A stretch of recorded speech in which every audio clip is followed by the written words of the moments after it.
Quais são os seus 3 filmes preferidos do Wes Anderson? Os meus são The Royal Tenenbaums, O Grande Hotel Budapeste e Moonrise Kingdom, não necessariamente nessa ordem. Cada um te pega de um jeito. Moonrise Kingdom, por exemplo, me pegou porque eu fui escoteiro e tem aquela coisa de vamos fugir da sociedade, viver numa barraca, e eu, quando eu era pequeno, pensava muito nesse tipo de coisa. A visão de cinema dele é super autoral, ele adora uma câmera lenta, seus filmes sempre têm uma paleta de cores bem particular, muito bem pensada, muito bem calculadinha. São normalmente filmes lindos de ver. Quem não lembra do Hotel Budapeste, aquela explosão de rosas, não é só rosa, mas quando você pensa no filme, a primeira coisa que vem é uma explosão de coisas fofas, rosas, vibrantes, músicas muito bem escolhidas que pontuam o seu significado na história, aquela simetria nas encenações. Ele adora aquelas panorâmicas, dá para aprender muito com os seus filmes, e o filme de hoje tem tudo isso. Eu só não gosto daquele zoom meio setentista que ele usa nas cenas externas.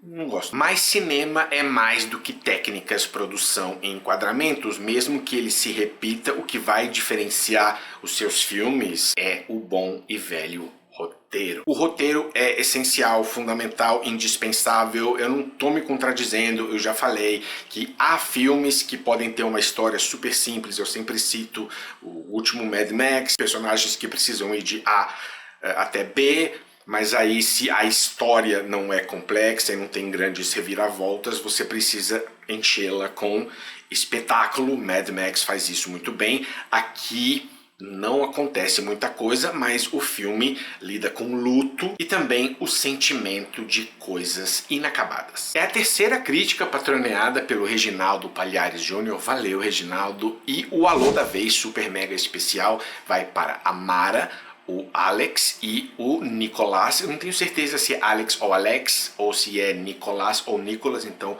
eu vou falar os dois. Eles apresentaram esse filme pro Reginaldo, que ficou conhecendo o trabalho do Wes Anderson. Um abraço, beijos, continuem vendo filmes legais. Spoilers bem leves, tá, pessoal? Vou comentar uma coisa ou outra, mas nada que vá tirar a vontade de alguém de assistir ao filme. Vamos lá? Vamos lá.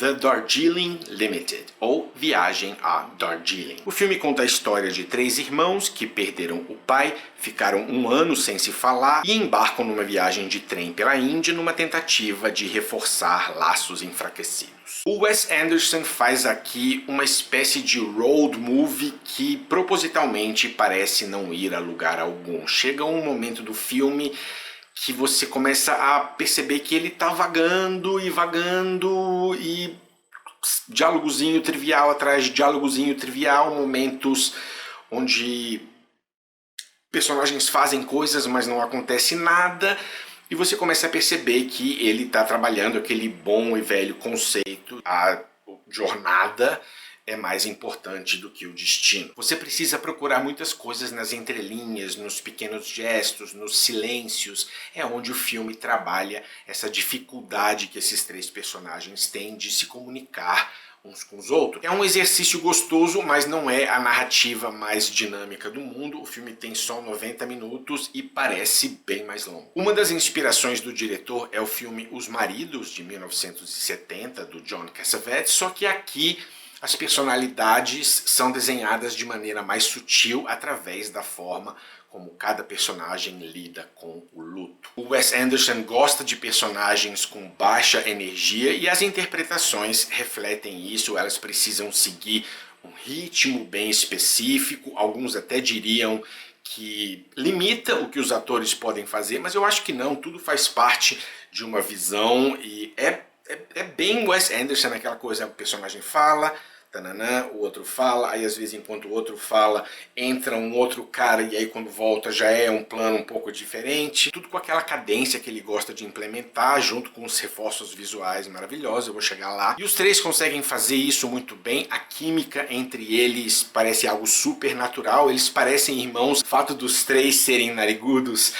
ajuda e não foi por acaso, então foi um bom casting que esse filme fez. Eu falei casting de um jeito bem metido agora, né? Tem uma ceninha dos três trocando remédios, assim, ah não, esse aqui eu uso pra dor, e esse aqui me ajuda com tananã, esse aqui é bom pra nanã, né? Você vê que cada um tem o seu entorpecente da vez e cada um segue um caminho diferente para lidar com o luto, mas eles também têm essa coisa em comum, os três fumam pra caramba, a dinâmica no grupo muda toda vez que um se ausenta, então é aquela coisa, ah, eu fiquei sabendo que o tananã, ele vai acontecer tal coisa na vida dele, mas não fala pra ele que eu sei porque tananã, aí, ah não, mas por que, ah não, tá bom, aí mais pra frente os outros dois, mas ele te falou, achando que você ia me falar, sabendo que você ia me falar, mesmo te pedindo, tipo assim, não fala pra ele indiretamente pedindo pra você me falar, ou ele te falou, tipo, porque ele não queria mesmo que eu soubesse, porque não quer que eu saiba. O personagem do Owen Wilson é o que fica planejando as coisas, tudo tem que ser acordado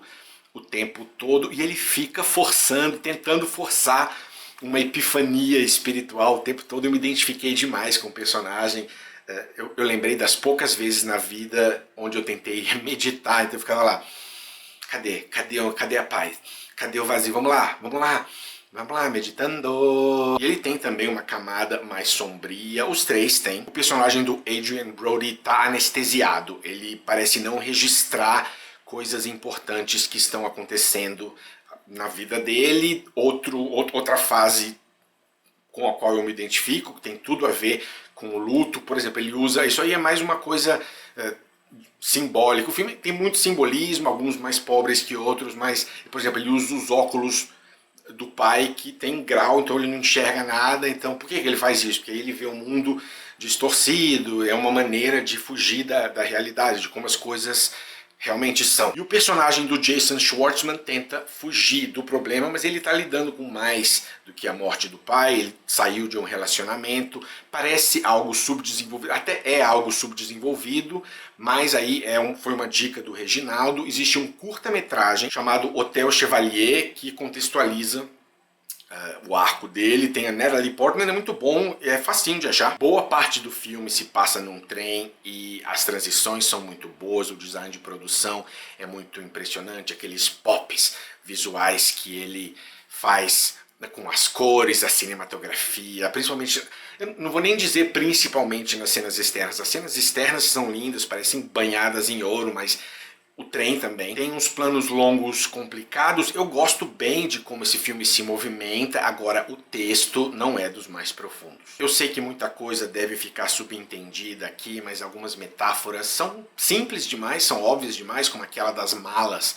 Por exemplo, eles carregam um monte de malas que tem o nome do pai. Quando eles finalmente não conseguem mais carregar a mala e jogar, eles chegam onde eles precisam e então eles estão largando peso emocional. Não é tipo, a minha filha de 7 anos teria percebido a analogia. E há um problema sério de tom aqui. Até a marca dos 50 minutos é uma melancolia levemente irônica com suficiente espaço para um pouquinho de humor. O Waris Ahluwalia tá engraçado dentro do que o filme permite. Eu temia a presença dele.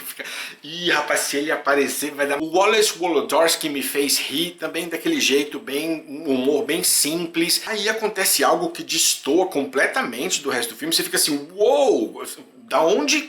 Né? Uma coisa bem mais séria. Durante 10 minutos o filme é aquilo, depois ele volta para o que era antes, mas fica muito difícil para o espectador voltar. Eu entendo a função narrativa que aquele acontecimento tem, mas atrapalha demais o tom e o foco. É tanto que vendo o filme pela segunda vez, você meio que quase ignora aquele... Eu sei, as pessoas vão falar, você tá louco, como assim? Foi lá que... Eu sei, mas eu tô falando em relação à consistência do filme. Você pensa assim, ah tá, filme, opa, filme. A Anjelica Huston tem uma cena muito boa e surpreendente, porque as informações que o filme te passa sobre a personagem, o que ela faz, até um momento onde ele volta no tempo e as decisões dela induzem o espectador a não gostar da personagem. E quando você a conhece, ela começa a falar e você tá bom, não, beleza, você para de julgá-la. E a Anjelica Huston é muito boa. Já a Mara Karan, pra mim, segue um caminho inverso. Inicialmente eu gostei da personagem, o desapego, e aos poucos você começa a entender as motivações dela, e aí no final o filme quer me vender que ela tá sentindo uma emoção que eu simplesmente não comprei. E não é porque a personagem é desapegada, simplesmente ficou estranho. Eu não gosto, assim, a personagem... E fica uma sensação de que ele quer fazer mais um curta-metragem, que ele queria fazer mais um curta pra terminar esse arquinho e, sei lá, ficou uma coisa meio inacabada na minha cabeça. Que de certa forma, olha só, agora eu tô me contradizendo, pode... casar com o tema do filme de coisas inacabadas. Tem até a sequência do carro, eles vão pegar o carro do pai, o carro não tá pronto. Aí depois tem outra quando ele se olha no espelho e ele... Por isso que eu falo que às vezes é meio óbvio, né? Não é sutil. E ele fala, eu ainda não tá bom, eu preciso ainda curar. E claro que dá para aplicar isso também ao estado emocional, não só dele como dos irmãos. Então, nesse sentido, essa personagem até funciona, mas sei lá, ficou um aquela cataca. Há um bom retrato aqui de 3 irmãos tentando se comunicar, tentando achar significado para as coisas e lidando com o luto, mas nesse contexto, com essa estrutura narrativa, eu gostaria de mais história. Não é Mad Max, onde tem gente voando de um carro para o outro para me manter investido, mas as idiosincrasias do diretor mais do que valem 90 minutos do seu tempo. Nota... é meio, né, não é legal quando você fica meio que querendo que o filme acabe, também não tem, e aquela parte é muito boa, e também aquela hora nada a ver, tipo, o filme tava indo de um jeito e, né, mas é bem legal aquele negócio. 7.4. Reginaldo, obrigado mais uma vez. É isso, pessoal. Um abraço e até a próxima.